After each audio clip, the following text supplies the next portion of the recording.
दुनिया भर में खलबली मचा देने वाले फाइनेंशियल सीक्रेट्स। जी हाँ दोस्तों, मैं बात कर रहा हूं पेंडोरा बॉक्स की। इससे पहले भी आप लोगों ने नाम सुना होगा ऑफशोर लीक्स का, पनामा पेपर्स का, उसके अलावा पैराडाइज पेपर्स का। लेकिन ये जो पेंडोरा बॉक्स इस वक्त खुला है, इससे पूरी दुनिया में हलचल मच गई है। पूरी दुनिया के पॉलिटिशियंस, आर्मी के लोग, मीडिया के लोग, बेशुमार लोगों की एक लिस्ट छाया हुई है जिन लोगों ने बड़े लेवल के ऊपर जो है अपने मुल्कों में चोरियां की हैं। जी हाँ दोस्तों, पहले तो मैं एक काम करता हूं कि आपके साथ कुछ फैक्ट्स और फिगर्स शेयर करता हूं ताकि आपको अंदाजा हो जाए कि ये पेंडोरा बॉक्स है क्या। तो चलें आए देखते हैं। अब आपके सामने जो फैक्ट्स नजर आ रहे हैं, जो नंबर्स नजर आ रहे हैं, ये सब बीबीसी की तरफ से हैं कि पेंडोरा पेपर्स लीक कितने बड़े पैमाने पर है।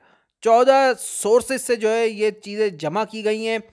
11.9 मिलियन फाइल्स हैं इसके अंदर, 2.94 टीबी का डाटा है, जिसमें 6.4 मिलियन डॉक्यूमेंट्स हैं, 2.9 मिलियन इमेजेस हैं, 1.2 मिलियन ईमेल्स हैं, स्प्रेडशीट्स हैं तकरीबन 467,000, 886,000 से ज़्यादा जो है। इसके अलावा भी डॉक्यूमेंट्स इसमें शामिल हैं। ये कुछ ब्रेकडाउन था जो आपको दिखाया है। अब इसके आगे देखते हैं। अब आपके सामने मैं कुछ कंपैरिजन दिखा रहा हूँ। ये जो पेंडोरा पेपर्स आए इससे पहले वाले जो लीक्स थी उसके मुकाबले में। ऑफशोर लीक्स आई थी 2013 में, 260 जीबी का डाटा था, 2.5 मिलियन फाइल्स थी। पनामा पेपर्स आया था 2016 में, 2.6 टीबी का डाटा था, 11.5 मिलियन की फाइल्स थी। उसके अलावा पैराडाइज पेपर्स आए थे 2017 में, 1.4 टीबी का डाटा था, 13.4 मिलियन फाइल्स थी। और अब आया है पेंडोरा पेपर्स 2021 में आया है, 2.94 टीबी की इसमें डाटा है, 11.9 मिलियन फाइल्स हैं। और इसकी जो सोर्स है वो international consortium of investigative journalist है। तो आपने देखा कि इस पेंडोरा बॉक्स के अंदर क्या चीज़ अंडर कवर हुई है। अब इसके बाद बात करेंगे कुछ ऐसी टर्म्स के ऊपर जो समझना लाजमी है। जैसे कि मैंने आपको इसमें बताया अभी फैक्ट्स एंड फिगर्स में ऑफशोर के बारे में। देखिए, ऑफशोर वो कंपनीज होती हैं जो कि समझ लें कि एक चेन ऑफ कंपनीज तैयार की जाती हैं, पूरा नेटवर्क होता है, लेकिन उसको ओन कौन करता है ये पता नहीं चलता। तो ऐसे कंट्रीज जो इस तरह के जहाँ पे लॉ मौजूद हैं कि जहाँ पर आप चेन ऑफ नेटवर्क के ज़रिए जो है कंपनीज तैयार कर सकते हैं, लेकिन वो ओनर का नाम मेंशन नहीं करते, तो ऐसी कंट्रीज़ में ज़्यादातर इस तरह की कंपनीज़ का नेटवर्क बनाया जाता है। इसके अलावा आपने टैक्स हेवन की जो है ये एक टर्म सुना होगा। देखें, बहुत सारे मुल्क ऐसे हैं, ख़ासतौर पे ब्रिटिश टेरिटरीज़ ऐसी हैं जहाँ पे जो है टैक्स हेवन जिनको कहा जाता है कि वहाँ पे आपको टैक्स पे नहीं करना पड़ता, कॉर्पोरेट टैक्स जिसको कहते हैं। तो वहाँ पर भी लोग जो है अपनी कंपनीज बनाकर जो है पैसा कमाते हैं ताकि उनको टैक्स ना देना पड़े। अब इसी तरीके से जब इस तरह की कोई भी चीज़ आती है तो अनफॉर्चुनेटली पाकिस्तान का नाम उसमें ज़रूर होता है, और भी इंडिया का भी नाम होता है, बेशुमार ममालिक का होता है, लेकिन पाकिस्तान का जब नाम आता है तो बहुत सारे ऐसे लोगों का नाम आता है जो कि हुकूमत में भी होते हैं, जो कि आर्मी में भी होते हैं, मीडिया में होते हैं। तो उनका जानना बहुत ज़रूरी है कि कौन कौन से लोग जो है हमारे मुल्क को खा रहे हैं और तबाह कर रहे हैं। आज मैंने वो लिस्ट भी अपने साथ मैं लेके आया हूँ ताकि मैं आपके साथ इसको शेयर करूँ।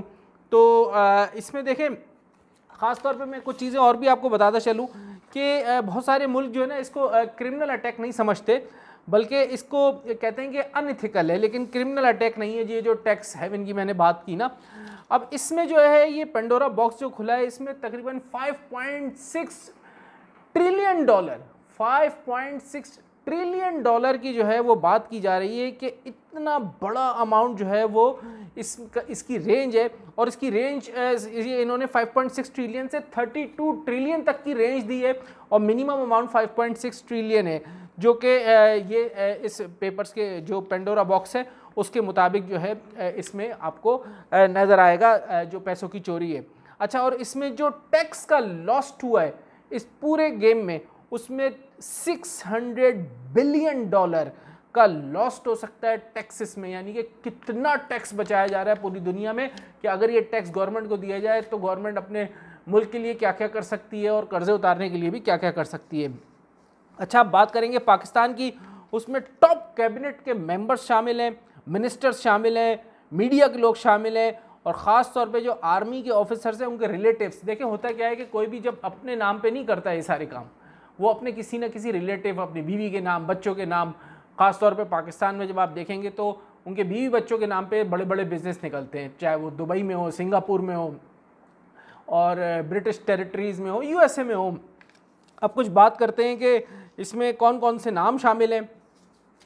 तो अगर पॉलिटिशियंस की बात की जाए तो सबसे पहले जो फाइनेंस मिनिस्टर है शौकत तरीन साहब, वो और उनकी फैमिली, ये तो बिल्कुल वही बात हो गई कि दूध की रखवाली पर बिल्ले को बिठाया हुआ है, ठीक है ना। तो पाकिस्तान में तो यही हाल है।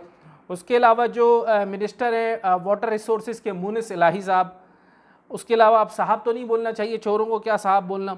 उसके अलावा जो फैसल वाडा, ये तो शुरू से इनका मामला जो है उल्टा सीधा चल रहा था और इनको फिर बाद में निकाल भी दी गया इनकी नेशनलिटी की वजह से।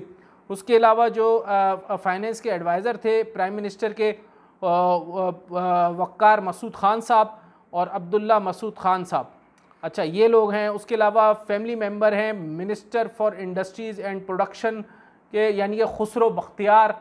उसके अलावा पीटीआई के लीडर हैं अब्दुल अलीम ख़ान, शर्जील मेमन, पूरी दुनिया जानती है इनके बारे में, इसहाक दार और इनके बेटे, दुबई में बड़े बड़े प्लाजा और बड़ा बड़ा बिज़नेस है इनका, और अल्लाह ही बचाए इन लोगों से। आरिफ नकवी पीटीआई के, तारिक शफ़ी पीटीआई के, और पीएमएल क्यू बॉस चौधरी परवेज़ इलाही की वाइफ। उसके अलावा एफबीआर के फॉर्मर चेयरमैन और फाइनेंस सेक्रेटरी सलमान सिद्दीक के बेटे यावर सलमान। अच्छा, आर्मी ऑफिसर्स की बात की जाए तो इसमें ज़्यादातर जो है ना आपको रिटायर्ड लोग मिलेंगे और उनकी बीवियां और बच्चे मिलेंगे। जो लेफ्टिनेंट जनरल शफातुल्ला शाह, उनकी बीवी Raja Nadir Pervez retired army officer हैं, फॉर्मर मिनिस्टर भी हैं। Retired major general Nusrat Naeem और फॉर्मर आईएसआई के डायरेक्टर रह चुके हैं। उमर और अहद खटक, ये बेटे हैं पाकिस्तान एयरफोर्स के जो फॉर्मर चीफ थे अब्बास खटक। उसके अलावा retired lieutenant general Habibullah Khan Khattak, उनकी बेटी शहनाज सज्जाद और उनकी बहन, और लेफ्टिनेंट जनरल अली कुली ख़ान और सिस्टर इन लॉ उनकी। और ये सारे देखें आर्मी के ऑफिसर जो हैं वो रिटायर्ड लोग हैं और उनके बीवी, किसी का बेटा, किसी की बहन, उनके नामों पर इन्होंने नेटवर्क पूरा बनाया हुआ है कंपनीज़ का, जिस पे ये टैक्स भी बचा रहे हैं। उसके अलावा उसके थ्रू इन्होंने मनी लॉन्ड्रिंग भी की है और अरबों खरबों रुपए के इनके बिज़नेस बाहर हैं। उसके अलावा जो तनवीर ताहिर की वाइफ, ये रिटायर्ड जनरल हैं। एक और रिटायर्ड जनरल है खालिद मकबूल, उनके सन इन लॉ। एक और रिटायर्ड जनरल है मोहम्मद अफजल, उनके बेटे मोहम्मद हसन मुजफ्फ़र। बिज़नेस पर्सनैलिटीज़ की बात करूँ तो एग्जेक के सीईओ, इनके ऊपर तो बड़ा केस भी चला था, पहला शुएब शेख।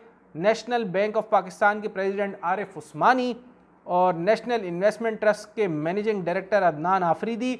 उसके अलावा ये बड़ा इंपॉर्टेंट है पेशावर ज़ल्मी, जिसको इतना प्रमोट किया गया और बड़े बड़े फनकार और हर कोई उसके साथ, उसका जो ओनर है जावेद आफरीदी और वो इंडस्ट्रियलिस्ट भी है, उसका नाम शामिल है। इन सब को पकड़ के उल्टा लटकाना चाहिए और आवाम के सामने लटकाना चाहिए, क्योंकि आवाम इन लोगों की वजह से महंगाई के नीचे दब के मर रही है और ये अरबों खरबों रुपए खा के जो है बाहर के मुल्कों में अय्याशी कर रहे हैं। मीडिया के लोग हैं, जंग ग्रुप के जो शकील उर रहमान है, डॉन मीडिया ग्रुप के सीईओ हमीद हारून, एक्सप्रेस मीडिया ग्रुप के पब्लिशर सुल्तान अहमद लकानी, पाकिस्तान टुडे के पब्लिशर आरिफ निज़ामी, गवर्नमेंट ग्रुप जो कि जीएनएन टीवी चैनल को ओन करते हैं वो।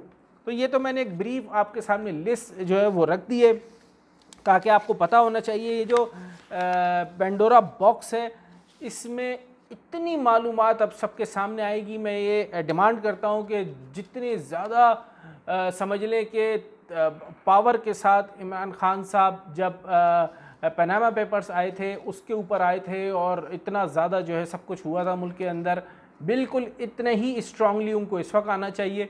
और ये जितने लोग इसमें शामिल हैं जल्द अज जल्द इनको पकड़कर ये पैसा वापस पाकिस्तान में लाना चाहिए, ताकि पाकिस्तान की बेहतरी हो, पाकिस्तान में खुशहाली आए और पाकिस्तान के कर्ज़े उतरें। तो अगर आपको ये इन्फॉर्मेशन पसंद आई है तो दूसरों के साथ शेयर कीजिएगा। कोई सवाल हो कमेंट में लिखिएगा। आपका दोस्त सफ़ीउल्लाह वसीउल्लाह। अस्सलाम वालेकुम।